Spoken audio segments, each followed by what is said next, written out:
Reading with your kids. Hola, ni hao, konnichiwa, assalamu alaikum, shalom, mahaba, moni muli wanji, namaste, jumbo, bienvenidos. Hi, my name is Jedley, and this is the Reading with Your Kids podcast. We're coming to you from the beautiful neighborhood of Reedville in the southwest corner of Boston, Massachusetts. We are so honored and so happy that you're joining us in our mission to help all families grow closer through reading. Please be sure to tell all of your family and friends about the show, your kids' teachers, their librarian, their principal, and also please be sure to subscribe to the show on the iHeartRadio app, on Spotify, Apple Podcasts, Amazon Music, Stitcher Radio, Ghana, Himalaya. Wherever you find your podcast, you can find the Reading with Your Kids podcast. Our guest today is Jeffrey Bennett. He is here to celebrate the Totality. Before we invite Jeffrey into the studio, we want to let you know that this episode of the Reading with Your Kids podcast is brought to you by Many People to Love, Life Adventures Book 1. Love inspires families everywhere. Stories about adoption, foster care, stepchildren, and all blended families. Written by Anna Maria Didio. All adoptions begin with the trauma of separation and loss. There are joyous feelings and loving emotions, but there also can be sadness and maybe even anger. A unique book about adoption, Many People to Love, told from the point of view of the adopted child. This book is appropriate for adoptive and foster children of all ages to help them explore the seesaw of responses when acclimating to a new family. Many People to Love will encourage open and honest exploration about what children are thinking and feeling within their own unique family. This is a powerful book that's, like we said, appropriate for kids who've been adopted, kids who are in foster care, and every kid, to help them develop empathy and understanding. Many People to Love by Anna Maria Didio. This episode of the podcast is also brought to you by the magic of Amigo Hola Amigo, written by Noria Kamahort. Come and meet Amigo, the elephant, and learn about the different emotions he goes through on his adventure with friends. This is a bilingual book to be read only in Spanish. It includes English notes for parents, teachers, and educators to help engage young children in the story. Welcome to the magic of immersion. Noria Kamahort has been speaking to kids in a language they don't understand for years, and she loves it. Helping immerse kids in a new language is the very best way for them to learn that language and to gain confidence in themselves. Noria has created a complete year-long curriculum that will immerse your kids in Spanish, help them become confident and competent in speaking Spanish. Check it out today. You can go and find out more at themagicofamigo.com. Join us right now from the beautiful state of Colorado. Our guest is here today to celebrate a really wonderful book that I think is going to spark lots of kids' imagination. It's going to spark a lot of adults' imaginations, too. Please welcome to the show the author of The Totality, Jeffrey Bennett. Hey, Jeff, how are you? Great. Thanks so much for having me on the show. You're most welcome. You know, I love books that, you know, are books that kids obviously are going to enjoy, but that adults are going to really enjoying the book with their kids. And I think that we can say that about The Totality. Yes. I mean, it uses a theme that I've used in all of my kids' books, which is on the sides of the pages. I have these boxes called the Big Kid boxes that explain all the science. And of course, I call them Big Kid boxes for bigger kids to get the science, but they could also be thought of as parent boxes because the questions your kids are going to ask you as you read with them, you're going to find the answers in there so you can help your kids really understand what's going on. Yeah, I think that's something that challenges a lot of parents. It certainly challenged me at times with my kids as they were growing up. And, I'd encourage them to check out and check out science books and whatnot, and they would oftentimes turn to me and say, "Well, what's that, and how does that work?" And I'm like, "I don't have a clue," but it was fun to go out and find out together. Exactly, and that's what I tried to put right there in the book, so you don't even have to go do a lot of searching. You'll find those answers to all the natural questions that would arise right there on the page. So let's get down. What are we going to learn about when we open up the Totality? So the book is called Totality, an Eclipse Guide in Rhyme and Science. So my goal here is to make sure that you understand eclipses in general, solar eclipses in particular, and how spectacular they are and the impact they have on us. But also we have this really amazing opportunity coming up, because you might remember that we had this total solar eclipse come across the United States in 2017, and it was the first one in almost 40 years. Well, we've got another one coming up in 2024, so just less than 2 years from now. And even before that, a year from now, in October of 2023, we have a different type of solar eclipse called an annular eclipse. And both of these are going to be spectacular events that everyone's going to want to see. So I wanted to use this book to help people be ready to plan their trips to get to the path of totality or annularity, or to be ready to see whatever they're going to have in their local community. And I'm imagining, because I'm old enough to have lived through the one 40 years ago and the one a few years ago. We can't just look up into the sky at an eclipse. Is that right? That's correct. You need eye protection if you're looking up at the sky at the sun, except for during the brief moments of totality, if you were on that path where you get a complete total eclipse. But all the rest of the time, you've got to have eclipse glasses on if you're going to look up at the sun with your eyes. Now, why is it? How come we can look? Well, you shouldn't be looking at the sun, directly into the sun too often, but oftentimes we do. And certainly driving across the country, there are many times this past couple of weeks that I was looking right at the sun. But why is it during an eclipse it's dangerous for us to look up into the sun? So in fact, it's always dangerous to look at the sun, but you don't, when you say you look at the sun, sometimes on that drive and so on, it's true, but not for very long, because it hurts and you naturally turn away from that. During an eclipse, because the sun is becoming partially blocked as the moon comes across it, it hurts less, but it's just as dangerous as always. And so the problem is you might be tempted to look longer than your body would normally allow you to. And that's where the big danger comes in. It's equally dangerous, but you might find yourself looking for longer. So you have to remember to have that protection. And in fact, my book comes with 2 pairs of eclipse glasses, so that you're all ready to go when you get out there. That's awesome. That's awesome. It's interesting that your approach to science is obviously with those facts and those big kid boxes, but you're also introducing these science facts through rhyme. Where did the inspiration for that come from? Yeah, that's a great question. It was a kind of a change of pace for me. All my other kids' books use a story in prose.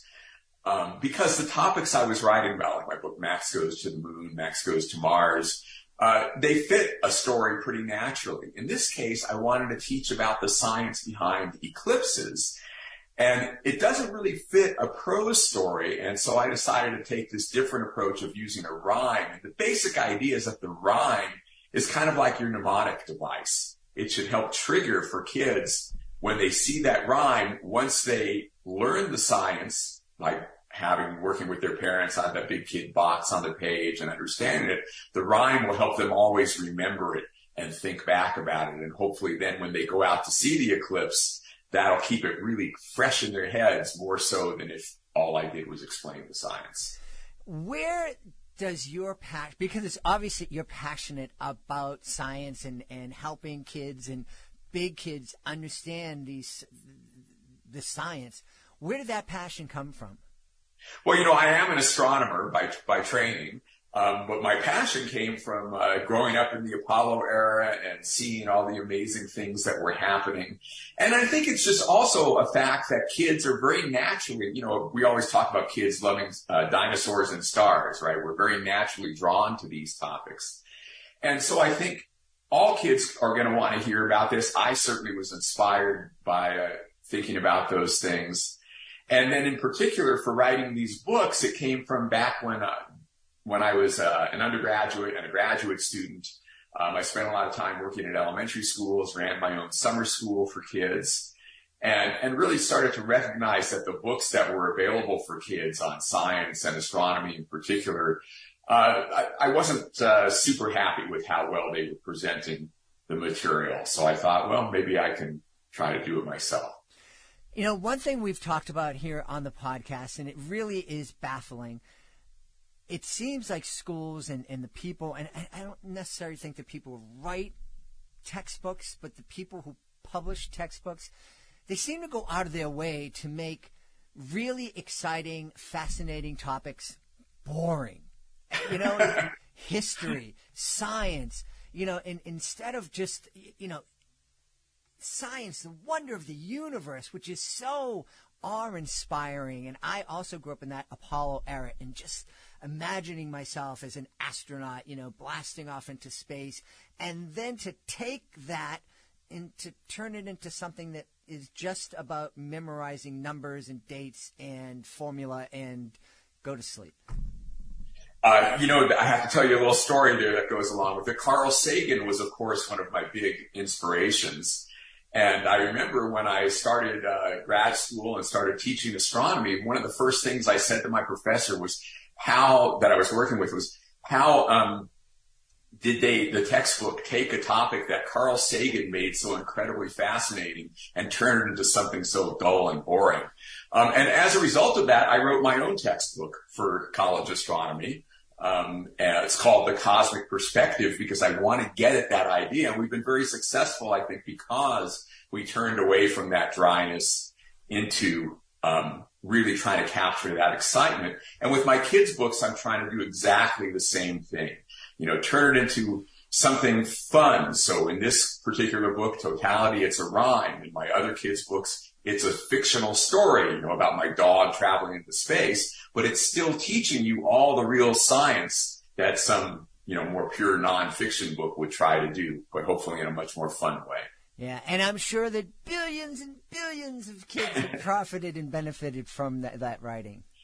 Well, I wish, but, maybe someday after your podcast, right?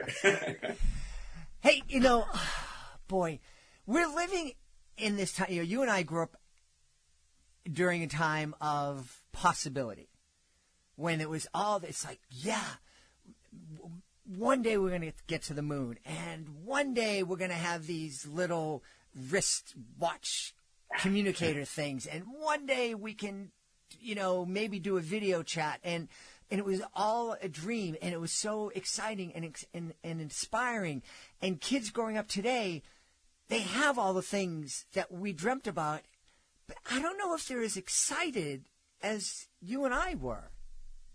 Well, I actually think they are. I do a lot of school visits, and incidentally for your listeners, I do have a free visit program that you can see on my web. I'll come to your location even at my own expense if I get enough schools together to make it worth spending 2 or 3 days. So I do a lot of school visits. I think I've done more than 200 of them now. And the kids are incredibly excited about the things going on. I just did one last week. I put up one of the latest photos from the James Webb Space Telescope, and the kids all know instantly what it is.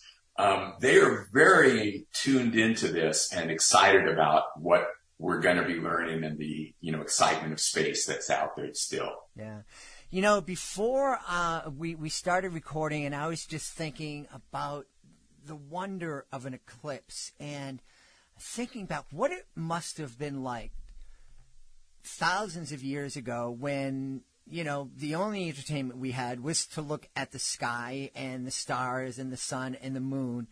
And then one day this thing just disappeared. I can't imagine the terror that those folks must have been feeling.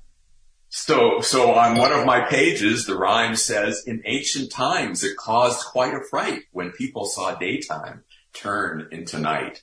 And in the big kid box, I tell some of the stories about how it impacted human history. One of my favorites was one where there were these two armies massing for battle, and the eclipse happened, and they took it as a sign that what they were about to do was a bad idea, and they signed the world's first peace treaty.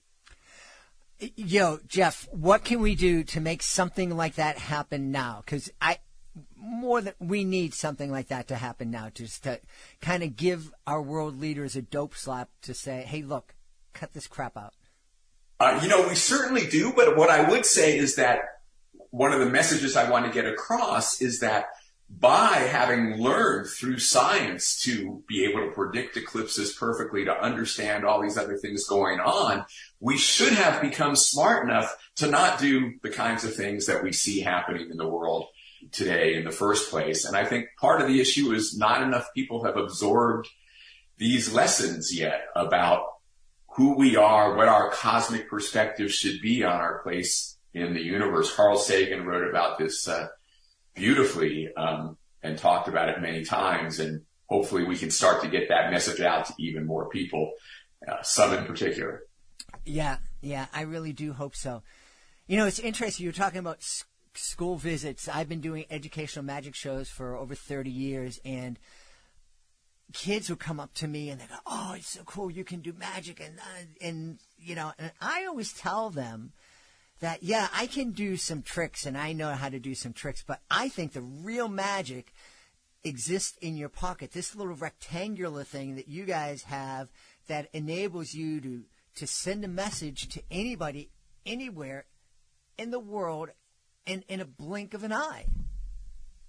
Yeah, and Arthur C. Clarke famously said that any sufficiently advanced civilization is indistinguishable from magic. And if we were to show the things we have today to people even 100 years ago, they would assume it had to be magic. Mm-hmm. But of course, it's science, and it's something that anyone can learn and anyone can be a part of, this scientific adventure that the human race is taking. Yeah. One of the things I was sharing with Jeff that I just made my first visit to Colorado, and what a spectacular state it is, and what a beautiful drive it was. One of the things I didn't have a chance to do was to be in Colorado at night to see the stars. Living in Boston, it's been an awfully long time since I've seen the stars. You get a few bright ones here and there, but when I was a kid and we would go camping in the Adirondacks or, up in Maine and lie out at night and, just look up at the millions, or as Carl Sagan said, the billions and billions of stars, and seeing shooting stars and meteorites. And I can't remember the last time I really had a chance to do that. I think it's a big issue for us because the human race, we grew up on this planet very connected to the stars and the night sky. And we've lost that connection due to what we astronomers call light pollution. Mm-hmm.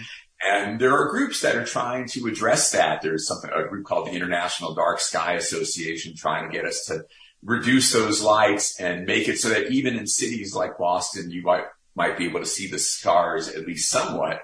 And I also think it's very important for kids to get the opportunity to get out of town and see what the night sky really was and what it really is, and think about how our ancestors used to connect with that on many, many different levels. Yeah. I'm curious. Now, you're obviously writing books for kids and for big kids. You said that you're an astronomer. So I was going to make an astrology joke, but I blew it. What do you do during the day as an astronomer? Well, astronomers do many different things during the day. In my particular case, I'm now basically full-time working on writing and educational outreach projects. So I'm kept pretty busy by the series of textbooks that I have, and then doing these kids' books and some books for the general public for fun. Mm-hmm. But most of my colleagues, they're doing research most of the time during the day, and also usually spending a portion of their time on educational outreach, because one of the things that I think is important for anyone who goes into science is to remember that you got inspired to be a scientist as a kid from all the excitement that you heard, and to make sure you go back out and share that excitement with the next generation of kids so they'll be just as excited as you were. Was there a particular moment in your childhood that sparked that interest and love of science? I think there were a couple. One was the Apollo 11 landing on the moon. But before that, the movie 2001: A Space Odyssey. And, of course, Star Trek. Well, right now, Jeff, you can proudly say that you have something in common with LeVar Burton. You were both on the Reading with Your Kids podcast.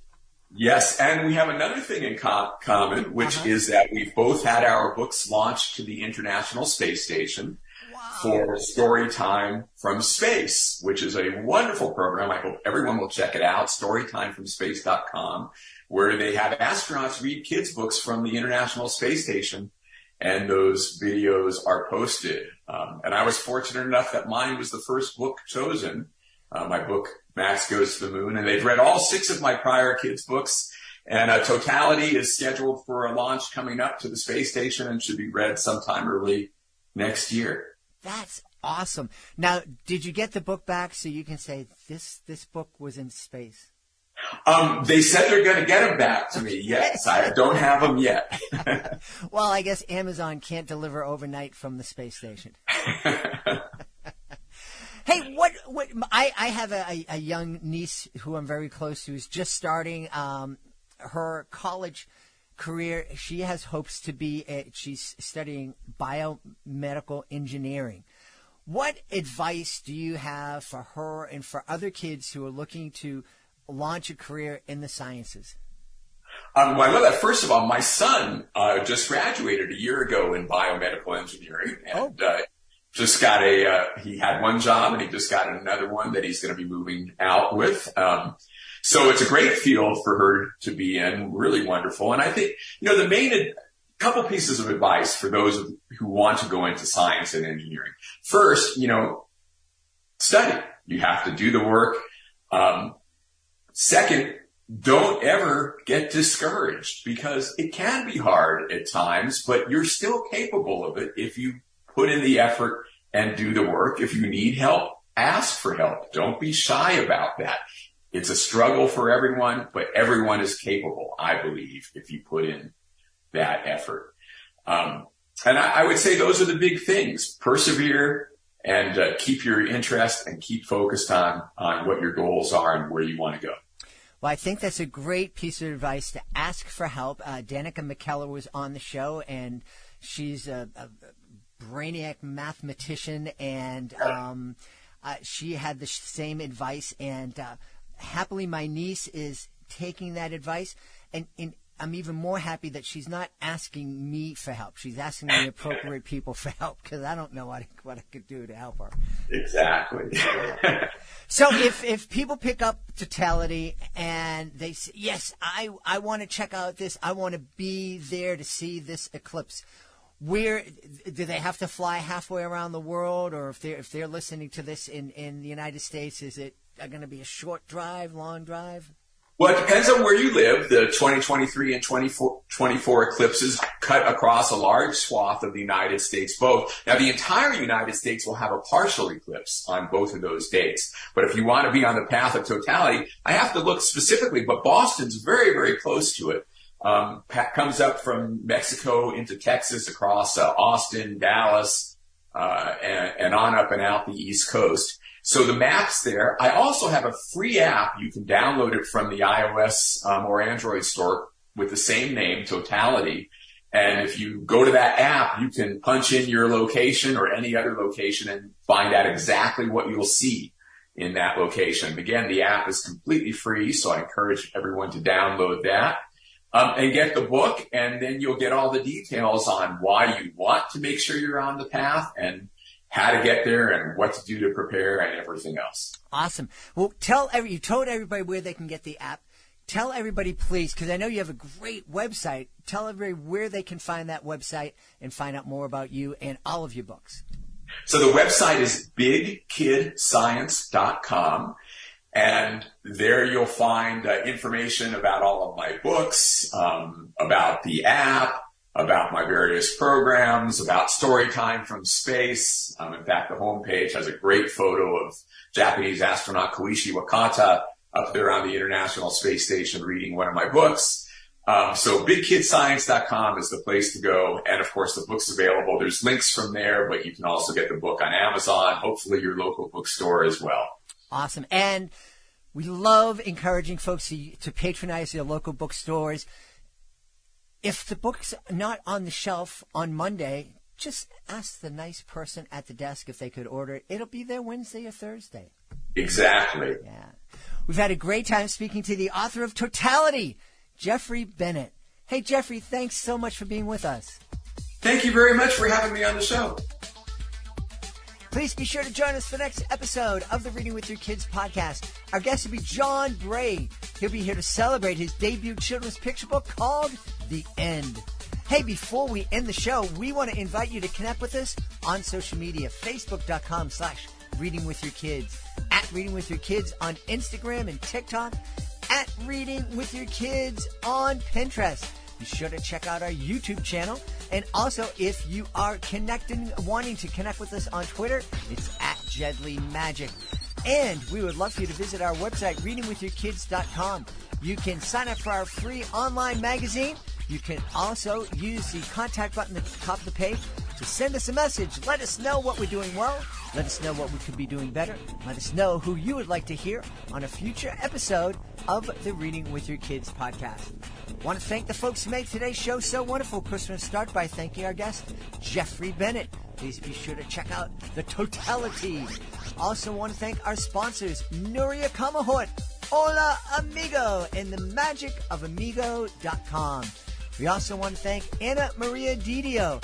We want to thank her for sponsoring the show, but also we want to thank her for creating Many People to Love, a beautiful book for all families that talks about the joys and love and trauma of adoption. Also want to thank my team, Fatima Khan, Rory Grady, Mirabella Q, Jordan Saley. I want to thank my beautiful wife for all the support she gives me. Most of all, we all want to thank you. Thank you so much for taking the time to join us today. And as always, thank you so very much for taking the time to make the world a better place by reading with your kids. I'll be looking for you in the next edition of the Reading with Your Kids podcast.